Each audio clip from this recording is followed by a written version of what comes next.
अभी गुरुजी जो हमारे लास्ट क्वेश्चन वाली मौत की मर्डर की या जो भी फिजिकल पेन वाली बात हुई, तो मैं हम ये समझे क्या कि जैसे ही मतलब उसको बॉडी को एक हद से ज़्यादा पेन फील हुआ तो या तो वो बेहोश हो जाएगा हम्म। या उसका कोजल बॉडी बाहर निकल जाएगा, तो बॉडी को फिजिकल बॉडी को कुछ पेन नहीं हो रहा है, लेकिन उनकी नर्वस सिस्टम में जो करंट का जो प्रवाह है वो अवरुद्ध हो गया, तो उसी हिसाब से तड़फन दिखती है, ऐसा कुछ। हाँ, तड़पन वैसी होगी ना, क्यों नर्वस सिस्टम सारा डिस्टर्ब हो गया तो वो जो है उस डिस्टरबेंस के कारण उसमें वह मूवमेंट होने लगता है। और वह तड़फ रहा है ऐसा नहीं, वह तड़फना होता है, उस तड़फने को जाना भी जाता है, उसको जाना भी जाता है।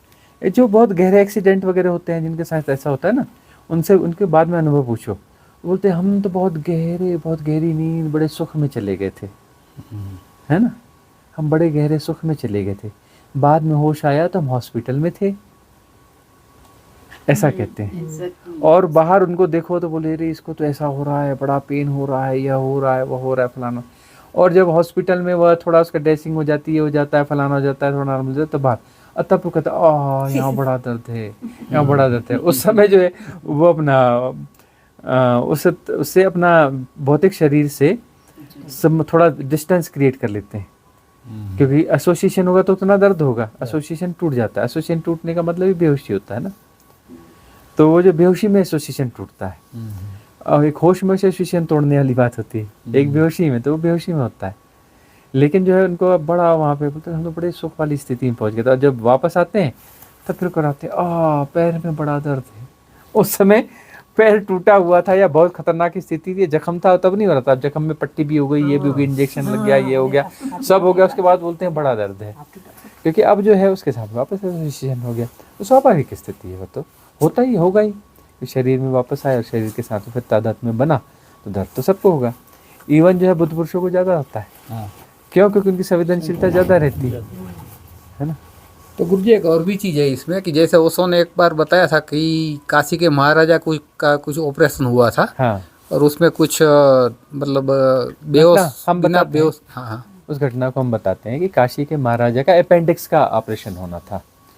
तो अपेंडिक्स का ऑपरेशन था, उस ज़माने की बात थी, अंग्रेज़ों का राज्य था, मतलब अंग्रेज़ों का ही था तब वो अपना इन लोगों से भी वो कर लेते थे, राजाओं से भी पैसा लेते थे वो अपना। तो अब जो है काशी के महाराजा जो हैं उनका अपेंडिक्स का ऑपरेशन होना था। उन्होंने डॉक्टरों ने आके चेक किया, सब अंग्रेज थे, उन्होंने चेक किया, बोले नहीं ऑपरेशन तो जल्दी करना ही पड़ेगा। तो उन्होंने फिर अपनी पूरी टीम बुलाई, वो किया कि उनके महल में ही ऑपरेशन होगा, वहाँ पर जो है वैसी सारी व्यवस्थाएं, जो ऑपरेशन थिएटर जैसा उन्होंने उस ज़माने के हिसाब से जैसा हो सकता था वैसा क्रिएट किया। क्रिएट करने के बाद में उन्होंने कहा कि भाई आपको जो है एनेस्थीसिया देना पड़ेगा, जो भी बेहोशी की दवा है आपको देनी पड़ेगी, उस समय के हिसाब से जो भी होगा। उस समय तो क्या मॉर्फिन वगैरह दिया जाता था ना, एनेस्थीसिया कहाँ होता था, हाँ मॉर्फिन देते थे ना, कि मॉर्फिन देंगे और उसके बाद में ऑपरेशन करेंगे, पूरा शरीर सुन्न हो जाएगा। बोले नहीं मैं तो नशा करता नहीं, कोई नशीली चीज़ तो मैं खाता ही नहीं। तो बोले वो तो दर्द बहुत ज़्यादा होगा, आप तो दर्द में ही छटपटा जाओगे, छटपटाओगे तो सब हिल हुल जाएगा, इधर उधर चपचाप जाएगा, मर जाओगे। बोले नहीं नहीं मैं हिलता डुलता नहीं हूँ, मैं जो है हिलूंगा डुलूंगा ही नहीं, आप काटो पीटो कुछ भी करो कोई फ़र्क पड़े नहीं वाला नहीं है। बोले ऐसे कैसे संभव है? बोले ऐसे संभव है, बस एक चीज़ करनी पड़ेगी, मुझे परमिशन होनी चाहिए गीता पढ़ने की, मेरे सामने गीता रहेगी, लोग अपना खड़े रहेंगे, मैं गीता अपना पढ़ता रहूँगा लेटा हुआ, इधर नीचे आप क्या कर रहे हो मुझे कोई लेना देना नहीं, काटो पीटो कुछ भी करो। तो अब जो है वो राजा बोल रहा है, तो राजा बोल रहा है, तो फिर वहाँ पर तो सवाल उठाया नहीं जा सकता। कॉमन मैन रहता तो पकड़ के दो झापड़ लगा के जबरदस्ती मॉर्फिया लगा कर इसका ऑपरेशन कर देते। अब राजा है, वो महाराजा है, तो अब और वो महाविद्वान है, तो उसकी बात को तो अब इनकार किया नहीं जा सकता। बोले नहीं तुम करो, ऐसा करो, ठीक है, आदेश हो गया तो करना पड़ा। अब वो किया गया तो डॉक्टर डर रहे हैं और धीरे धीरे कर रहे हैं, थोड़ा सा चीरा मारा देखा तो कुछ डोल ही नहीं रहे, वो अपनी गीता पढ़ रहे हैं। और फिर जो थोड़ा चीरा बड़ा किया तो देखा कोई दिक्कत नहीं, फिर आराम से काटा पीटा, उनको आ गया बल आ गया कि नहीं नहीं कुछ नहीं होने वाला है। बड़ी आराम से उन्होंने ऑपरेशन किया, सिल साल किया, सब कर लिया, वो कर लिया। और उसके बाद में अपना जो है बाद में उन्होंने पूछा कि भाई ये बताओ, आप बढ़िया अपना गीता पाठ करते रहे, अपना उसमें लगे रहे, तो ये इसका राज क्या है हमें बताओ तो सही। डॉक्टर तो पागल हो गए, और तुमको तो कॉमन छोटी मोटी जानकारियाँ होती हैं, डॉक्टरों को वैज्ञानिक को ज़्यादा तो जानकारी होती नहीं है ना, जितने उन्होंने रिसर्च पढ़े रहते हैं उससे उतनी जानकारी रहती है, उससे ज़्यादा तो उनको नॉलेज होता नहीं। तो अब वो जो है बोले कि हमें राज बताओ कि मामला क्या है। बोले मैं एक समय में एक ही काम करता हूँ, जब मैं गीता पढ़ रहा होता हूँ ना तो मैं गीता पढ़ना हो जाता हूँ, दूसरा कोई बचता ही नहीं। किसको दर्द होगा, दूसरा कोई होगा उसको ना दर्द होगा, मैं तो हूं ही नहीं, मैं तो गीता पढ़ना हो गया, मैं गीता पढ़ना हो गया, मैं तो उसके अलावा बचा ही नहीं। किसको दर्द होगा, कहाँ दर्द होगा, कौन है कौन जिसको होगा, मैं तो मौजूद ही नहीं, मैं तो गीता पढ़ना हो गया। द्वैत तो बचता ही नहीं, अद्वैत। इसका मतलब तो ये हुआ ना कि उसने अपनी जो चेतना जो है उसको वहां से हटा दी पूरी तरह। पूरी चेतना शरीर से हटाकर जो कृत्य हो रहा है उसमें पूरी चेतना डाल दी, कृत्य में ही पूरी चेतना डाल दी अपनी।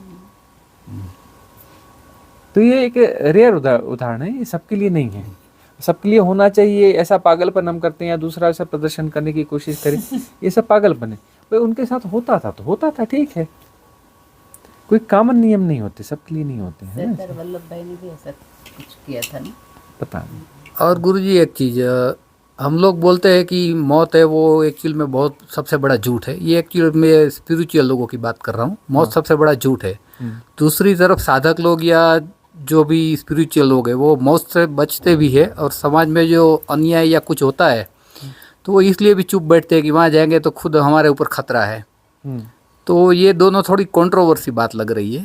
देखो, शरीर क्या है, अवसर है, शरीर अवसर है। इस शरीर को धारण क्यों किया था साधक ने, इस शरीर के माध्यम से मुक्ति की साधना करेंगे, तो उसका टॉप प्रायोरिटी क्या है, साधना है।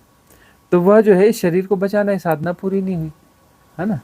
और रहा सवाल अन्याय और उसका, वह तो सदा होता रहता है, आपको यहाँ दिख रहा है। अरे इतनी बड़ी धरती में हजारों लाखों जगह हो रहा है और लगातार हो रहा है, कभी रुकता ही नहीं। और न्याय अन्याय क्या है, पक्ष और विपक्ष है ना। किसी जगह पे ये इस अन्याय को, इसको बड़ा अन्याय माना जाएगा, किसी जगह छोटा अन्याय माना जाएगा, किसी जगह अन्याय नहीं माना जाएगा, इसको न्याय माना जाएगा। वही सेम घटना है, एक पक्ष न्याय मानेगा, दूसरा उसको अन्याय मानेगा। हाँ, जिसके साथ अन्याय हो रहा है बोलता है मेरे साथ अन्याय हो रहा है, जो अन्याय कर रहा है बोलता है कि मैं न्याय कर रहा हूँ, इसने गलत किया मैं उसकी सजा दे रहा हूँ उसको, है ना। तो इस प्रकार की चीजें हैं। तो न्याय और अन्याय का फैसला कौन करेगा, जो मन में जिएगा, और जो मन में है ही नहीं वो काहे का फैसला लेगा, बोलेगा ठीक है जो हो रहा है, सब हो रहा है, सब जाना जा रहा है ना। आप अपना जो जानते रहो, सब हो रहा है और जाना जा रहा है। गुरुजी ऐसा लगता है कि साधक को तो बहुत स्वार्थी होना चाहिए।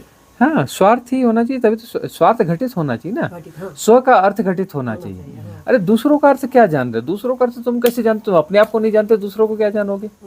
उसके स्वार्थ ही, स्व का अर्थ जानने वाला होना चाहिए कि मैं कौन हूँ। पहले यही तो जान लूँ कि मैं कौन हूँ, तब तो दूसरों के बारे में उंगली करूँ, ये सही है, ये गलत है, ये अच्छा हो रहा है, ये बुरा हो रहा है। तुम्हें कैसे पता चला कि अच्छा हो रहा है कि बुरा है, तुम हो कौन, मैं कौन हूँ। अरे मुझे पता ही नहीं मैं कौन हूँ। जब तुम हो, तुम्हें खुद नहीं पता कि तुम कौन हो, तो दूसरे के बारे में तो फैसला करने वाले क्या होगे। और गैर साधक तो तुम कौन हो तो बोलेगा मुझे नहीं जानते, मैं फलाना हूँ, मैं ठिकाना हूँ, मैं ये हूँ, इतना पढ़ा लिखा हूँ, फलाना हूँ। वो गैर साधक ऐसी बात करेगा। साधक बोले पूछो तुम कौन हो, नहीं मुझे तो नहीं पता, मैं तो ढूंढ रहा हूँ भाई अभी मुझे क्या पता मैं कौन हूँ, उसी लिए तो जन्म लिया है, उसी लिए तो खोज रहा हूँ, पता चल जाए तो समस्या खत्म हो जाए। तो भाई उसको तो अपनी जगह पे खड़ा होना चाहिए ना, कि अभी मुझे खुद के बारे में ही पता नहीं, मैं दूसरों के उसमें टांग के फंसा रहा हूँ, ज्यादा की उंगली कर रहा हूँ। इसी समझ से वो इन्फ्लुएंस से बाहर आ जाएगा टोटल। हाँ, वो बाहर आ जाएगा और स्वयं को डिजॉल्व करना है। और स्वयं यदि हम डिजॉल्व हो गए तो फिर प्रति संवेदन होगा, उसके बाद उनके माध्यम से यदि कुछ घटना है तो घटेगा। कोई देशना मिलनी है दूसरों को तो मिलेगी, दूसरों को कोई देशना मिलनी है तब मिलेगी ना। कि जब स्व को जान लिया तो स्व को जान लिया ने सबको जान लिया। स्व तो मार्ग है ना, परम होने का मार्ग है, परमात्मा होने का मार्ग है, सब जान लिया। और सब जान लिया तो फिर दूसरों की मदद अपने आप से होगी, परमार्थ अपने। इस परमार्थ उससे होगा जिसका स्वार्थ सद गया, जिसका स्वार्थ ही नहीं सुधा उसके परमार्थ क्या होगा। जो खुद का ही कल्याण नहीं कर पाया, दूसरों का कल्याण क्या करेगा। पहले खुद का कल्याण करना पड़ेगा ना, खुद का कल्याण होगा तो दूसरों का कल्याण अपने आप होने लगेगा। उससे निमित्त बनने के बाद होगा। गुरुजी आजकल पता नहीं ऐसे मैं मेरा हमारा ऐसा करने के टाइम पे कुछ होता है अंदर, यू नो। हाँ, वो पता चलता नहीं, ये मेरा मेरा, अरे मेरा तो कुछ है नहीं, ये मैं, अरे मैं तो कुछ है नहीं। अब प्रयोग तो कर रहे हैं, व्यवहारिक सत्यों में प्रयोग करना पड़ता है मैं मेरा। व्यवहारिक सत्य अपनी जगह काम करते रहेंगे। देखो ऐसा नहीं है, अभिनय पूर्वक तो सब करना पड़ेगा, मैं मेरा भी करना पड़ेगा, कहीं पर वो कुछ करना ही पड़ेगा। एक और बात रह गई कि भाई कहीं कोई न्याय घट रहा है तो कई बार प्रतिसंवेदन हो जाएगा, प्रतिसंवेदन होना है तो हो जाएगा। प्रतिसंवेदन का मतलब हम बीच में नहीं, हम निमित्त हैं, हमारे माध्यम से वहाँ यदि कुछ होना है, उसको बचाया जाना है तो बचाया जाएगा, लेकिन हम देख रहे हैं, हम जान रहे हैं, हमारे माध्यम से हो रहा है, लेकिन हम नहीं कर रहे हैं, हमारे माध्यम से हो रहा है भाई, हमें नहीं पता हो रहा है, वो जाकर के उसको बचा लिया या हेल्प कर दिया, कुछ कर दिया, हो रहा है, वह प्रतिसंवेदन कहलाया। एक हम प्लानिंग करके कर रहे हैं, एक हो रहा है प्रतिसंवेदन, प्रतिसंवेदन के माध्यम से हेल्प हो रही तो हो जाएगी और नहीं हो रही तो नहीं होगी, ये प्रतिसंवेदन है। और एक ऐसा है कि हम मन में दूध है, अरे उसकी हेल्प करूं कि नहीं करूं, ये करूं कि नहीं करूं, ये द्वंद्व है। और एक ऐसा है, या तो हेल्प हो जाएगी या नहीं होगी, बीच का कोई मैटर ही नहीं हो, प्रतिसंवेदन है, दोनों प्रतिसंवेदन है, या तो होगी या तो नहीं होगी, प्रतिसंवेदन है। और एक ऐसा है कि द्वंद्व में करूं कि नहीं करूं, अरे इसको क्या करना चाहिए, अरे ऐसा अरे वैसा, ये द्वंद्व है। अच्छे कर्म करने से भी मुक्ति होती है गुरु जी? नहीं, अच्छे कर्म करने से फिर से अच्छा जन्म होता है, मुक्ति कहाँ से होगी? कर्म बंधन ही होता है। कर्म बंधन ही होता है। मुक्ति बड़ी घटना है, अच्छे बुरे के पार है, शुभ अशुभ के पार है, सारे गुणा भाग के पार है। गुणा भाग में रहोगे तो मुक्ति कैसी है? गुणा भाग में गुणा भाग रहेगा। तुमने अच्छा किया तो तुमको भी अच्छा करके दे देते हैं, है ना। तुमने इतना दान किया तो तुमको इतना मिल जाएगा, बात खत्म। मुक्ति कहाँ से मिल जाएगी? बोले तुमने दान किसी बदले मुक्ति दे देंगे। हाँ, तुमने जो है 1.25 किलो मिठाई चढ़ा दिया, तुमको बदले में तुम्हारे ये करो देंगे। हाँ, एक्सपेक्टेशन तो ऐसे ही करते हैं। हाँ, एक्सपेक्टेशन तो अनाप शनाप होती है। यानी मानवता के कुछ काम करते हैं। देखो अच्छी बात है, ये जो सीढ़ी तो बनेगी, यह जो है सीढ़ी जरूर बनेगी। दान करना अच्छी बात है, भूखे को भोजन कराना अच्छी बात है, अच्छी चीज़ें तो होनी चाहिए। अब इसलिए नहीं करते कि इससे क्या होगा, अरे भाई इससे भी होगा, हम उसका विरोध नहीं कर रहे हैं।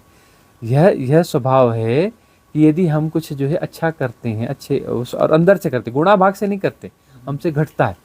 अच्छा इसलिए नहीं करने कि ये अच्छा करेंगे तो ये इसका ये मिलेगा, इसलिए करते हैं कि अच्छा करने से हमें अच्छा लगता है, अच्छा करना चाहिए, वो हमारा आनंद है, अच्छा करना हमारा आनंद है। तो आनंद है तो फिर वह आनंद बढ़ता जाएगा, वह बढ़ते बढ़ते मुक्ति तक पहुंच जाएगा, परमानंद हो जाएगा, परमानंद यानी मुक्ति हो जाएगी। गुणा भाग है, वही कहते हैं दान करो तो दान जो है या सहयोग करो तो उसका ढिंडोरा नहीं पीटना चाहिए, बायां हाथ करे तो दाएं हाथ को पता नहीं चलना चाहिए, तभी वह होता है।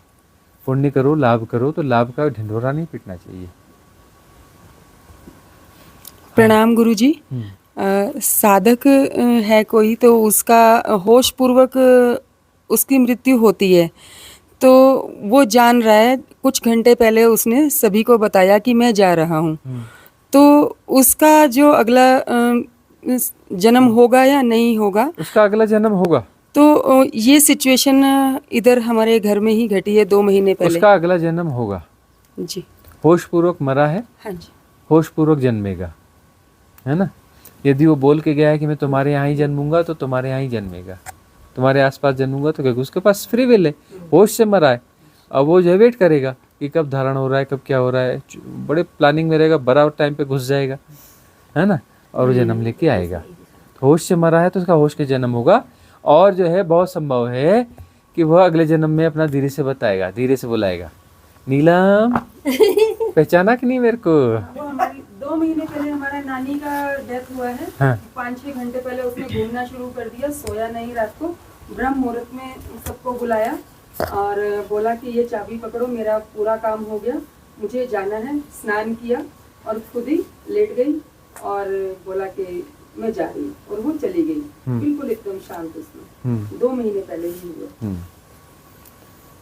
ठीक है, ऐसी सोल्स जो है होश से शरीर छोड़ा है तो होश से फिर से जन्म होता है इनका।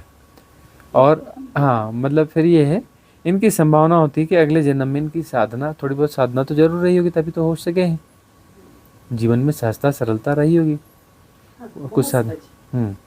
तो अगला जो जन्म होगा, अगला जन्म साधना में और गहरे जाएंगी, इनके जीवन में साधना उतरेगी और बहुत बहुत गहराई आएगी। ऐसे साउथ की बहुत ज़्यादा जन्म तो नहीं बची होगी ना फिर? हाँ, एक्चुअली ऐसे जो है लगभग श्रोतापन्न की स्थिति में आ जाते हैं, नहीं आए हो तो अगले जन्म में श्रोतापन्न तो हो ही जाएगा, मतलब ज़्यादा से ज़्यादा 7 जन्म होंगे। जैसे अभी स्वामी जी कि 4 महीने पहले हमारे पड़ोस में एक बुजुर्ग बैठे रहते थे। तो मैं आम लाया, मैंने उनको आम दे दिया और उनने आम खाया और आधे घंटे बाद वो शांत हो गए। हाँ तो ये क्या?